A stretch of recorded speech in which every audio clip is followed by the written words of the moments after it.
up, guys? I have the Prince of Vietnam. Yes. Longtime homie, TK with me today. Literally, like 36 hours ago, I was in Vietnam. So my name is Anna, and I love Boba, and I love chatting with the homie, and this is Boba Talk. It's so good, it's so good.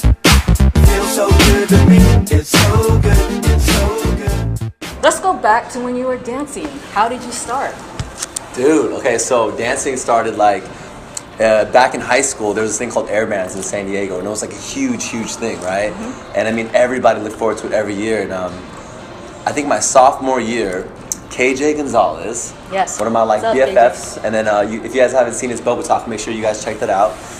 But he asked me to be part of this like crew, and like it was our sophomore year, and then like we did air bands, and it was like lip singing, dancing, and like a storyline. And it was before, like, you know, I even knew about the whole dance community or anything, you know? Okay, wait. There's kids out there that don't know what air bands is. What is that? So it's a high school thing. So when I was a sophomore in high school, it was a lip sync dance competition. And then you would compete at your high school, then you would go to a regional level. So like, you know, it was Poway Unified School District, right? And then you would compete against everybody in San Diego, like all the high schools. And there was this thing, the Pepsi Championship. It was like, you got $1,000 if you won. It was like in one of those like You Got Served movies where it's like, this is it, the Pepsi final. You know what I mean? Like, it was a huge deal. It was at the Remac Arena at UCSD. I mean, you're performing in front of a few thousand people, and like, yeah, and all the kids from like all the high schools. All the high schools, and they would rep it so hard. And I remember being a freshman and seeing like High Voltage and like some of these other crews from like I don't know. I just remember Limzer and some of the guys from like Mount Carmel. So that's my high school. So shout out to all the Sun Devils. And then so like we did air bands that year, my sophomore year. We did Indiana Jones, a bunch of blue guys chasing parrot girls. It was crazy because we would practice one routine for fucking 3 months. Oh, the same freaking routine every freaking day. And then KJ would be like, KJ was like so anti-school back then. He's like, you don't need to go to school. Just practice. And all we would do, we would just make us practice every freaking day. I see that, yeah. So like, I danced for Formality. Yeah. And then Cher, she's the one that told me about the audition. Oh, okay. So me and my boy Edwin, we're like the kids from like north side, like, you know, north of the 8 freeway or whatever, right? Like, there's this audition, and this is like, we're 19 years old, we're in college, I'm going to SDSU, so shout out to the Aztecs. And they're like, yo, there's this audition. And so we show up, we're like late, I've never auditioned for anything in my life, you know what I mean? And then like, it was different from going and practicing one routine for 3 months to like learning a routine on the spot and then having to perform it and like audition style, right? But were you really trying to make it? Yeah, it was. I mean, I didn't even know what I was getting myself into. Oh, okay. You know, and like, I was like, I just went because like Cher kind of recommended it, and like I was looked up to Cher and stuff. So then next thing you know, like I made the team. Me and Ed were like, oh, this is crazy, and it kind of just like, that was like my life. Like all in college, I was a dancer, just, you know, performing anywhere and everywhere. Yeah, there's footage. I'll put it up there. I mean, Formality did all kinds of things. Tony wore a skirt. Okay. I was that dude rocking a rock the boat, and I was like, so some of y'all, you know, I know you guys are kind of young out there. This is like 2002, so we're talking about 16 years ago. Yeah. 16 years ago. That's a long time. How long were you on Formality? I was on Formality for, I can't even remember right now. At least a year and a half, I think. Oh, okay. Because then afterwards, I went to Urban Effects. Yeah. So I followed KJ. Oh, you followed KJ. Because then, like, you know, KJ is like, you know, like my big bro, my mentor, one of my best friends in life, and like one of the Wildboyz, you know. Tell them what the Wildboyz is. Oh, dude, the Wildboyz, dude. This is my family. So like, I'm excited because I'm going down to San Diego tomorrow to go see all my the Wildboyz, and everyone has kids now. We're at that age, you know, everyone's getting married and having kids. So it's crazy to meet like new nieces and nephews left and right, but.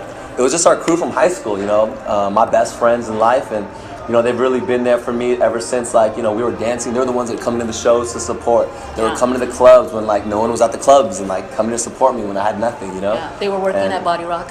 Working at Body Rock, slinging T-shirts, Wild Boy T-shirts. You know what I mean? Yeah. We were selling shirts before. Like a lot of people were like doing like now everyone has like their own like fashion line and stuff. It's so crazy, right? Yeah, but I remember TK already had we're selling, we're slanging, we're making it in the garage and shit before Body Rock, and like collaborating with Body Rock to do the shirts and stuff. And, yeah, I mean, that was exciting, dude. So from Formality and Urban Effects, do you remember like who was some, I guess, like important choreographers or dance influences to Dude, you? oh my gosh. Jafar, KJ number one, Yes. Jafar Smith, right? And then Tessie, right? Like, dude, Tessie, like, I'm coming from Formality and it was just like a 1 and 2 and 3. I'm not trying to downplay like the choreography, but it was so different when I learned from Tessie and I couldn't understand what the fuck she was dancing to, because it's like these sounds that I didn't even hear, dude. Because I was busy like counting, because I was just kind of used to that, you know.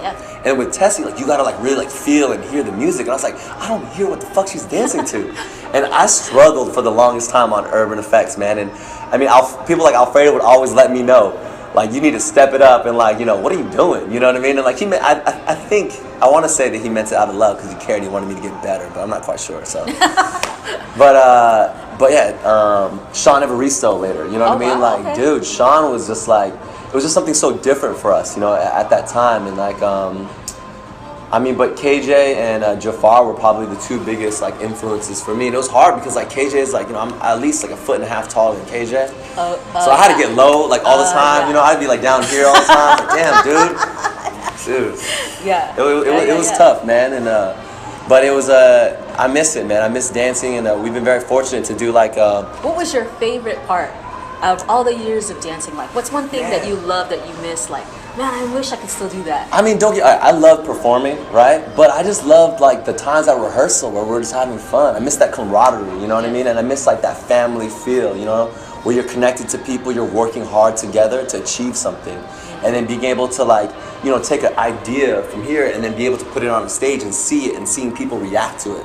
And that was just like the ultimate high, you know what I mean? And I totally miss that feeling. And like, dance is what opened the doors for me, right? So I used to perform at all the clubs when I was like on Urban Effects. We would perform at nightclubs, and I wasn't even 21 at the time. We performed and we had to sit in the corner with like the security, like, because we couldn't drink. So we performed and then we would leave. But every time we performed, we would always bring like a crowd with us. Oh, okay. And then eventually, like Myron Martin, yes, who we're gonna see in just a few.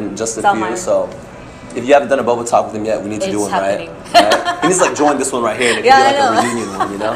But Myron actually introduced me to my future partners because on my 21st birthday, I wanted to do an event for my 21st birthday. You know, it was a big deal for me at the time. And he introduced me to Mo Zarabi and Jodan Diaz, who had Victory Nightlife.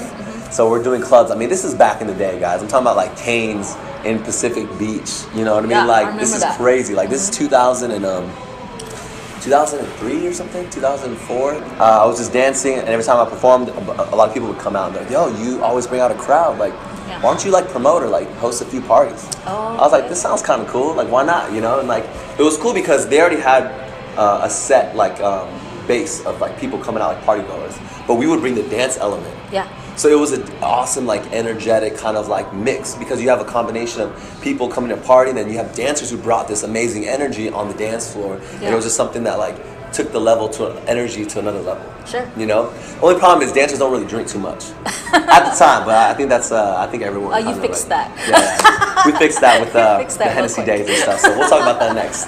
But yeah, at the time I wasn't even drinking like at all. I didn't even drink till I was 25. So then from doing the clubs, it kind of just started like snowballing. We do more events. And then I started focusing on just the events. So I took a step away from dancing so I could kind of help give dancers a platform to perform. You know what I mean? So at the nightclubs, or like even at small shows that we were doing and stuff like that. I remember like judging stuff here and there, like small little like festivals or something. And then what I hear you say is like, you didn't even have to go look for it or go apply for it. People were coming up to you. What made those people just come up to you and want to partner with you? What do you think? I love just seeing people have a good time, you know, and that's kind of like what is kind of projecting me. Like growing up in high school, I was the class clown. You know what I mean? And like, you know, I loved performing because it was you're making other people feel like an emotional, like something about your performance, whether they loved it or whatnot, and they're like, you know, reacting to it, right? So I feel like throughout my entire life, I've always kind of just loved people and being able to provide happiness and joy in different forms, whether it's through dance, whether it's making people laugh, whether it's connecting with them through creating an event that they come for, like, you know, this memorable experience, to hopefully what will soon be next is like, you know, hotel or resort or something. I love doing the events, right? Because I love people and I love seeing everyone having a good time, you know. And like, if you're happy, you want to go out. If you're sad, you still want to go out. Yeah. So it's like it's just like the energy and like just connecting with people and like, you know, I think it kind of stems from like part of it's like my parents weren't always around. My mom was always working. You know, my dad moved back to Vietnam when I was like 10 years old. So like I grew up with me and my brother, and it was always friends around me all the time. Oh. Like I always had just people around me, and like my friends were my family. I see. You know what I mean? So I think for me it was always about like, friends were like super important to me, you know, and they still are. I mean, a lot of them are basically, I call them friends who become family, you know. So where do we go? We got sidetracked. No, that's okay. Let's just stay sidetracked. Okay. Because now you're telling me why you are the way you are. You like having people around because you didn't have that, and then in your house everyone is like your family. Yeah. Dude, like, cause my house was like everyone would come kick it. Yeah. Like, all the time. Like after school, it was like 10 to 15 people in my house. We'd be playing Madden. We'd just be like hanging out, and it was always because my parents were always working. My mom was like a single mom at the time, you know, and like raising 2 boys. I don't even know how she did it, you know, but you know, it was just always about the friends and family. So I think sometimes, like going back to when you said like what I miss about the dance, I miss that like family aspect, that team, like, you know, being a part of something. Yeah. You know what I mean? That is bigger than yourself. Sure. You know? Because all this time I had this weird idea that you had planned all of this, and you. Oh yeah. No, I had this all planned out. Yeah. I knew that our 10th anniversary, I'm gonna be sitting here with Anna Sarao. We're gonna be doing Boba talk, baby. You know what I mean?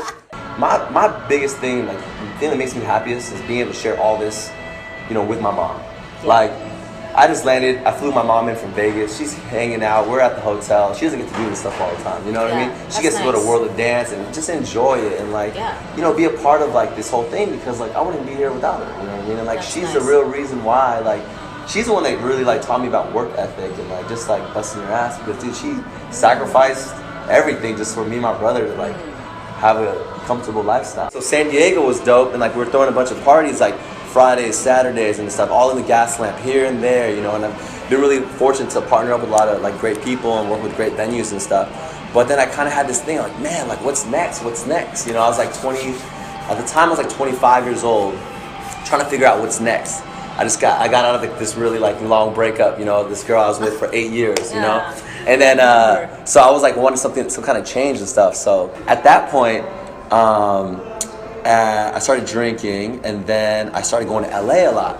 And I connected with a few friends, my man Ben Wang, doing events, and I kind of like got super lucky, and I just kind of got thrown into the mix. And I'm like going from like throwing these small events in San Diego to coming out and like on a given night I would be like standing next to Usher or like Chris Brown, or Drake's in the club, Diddy pops through.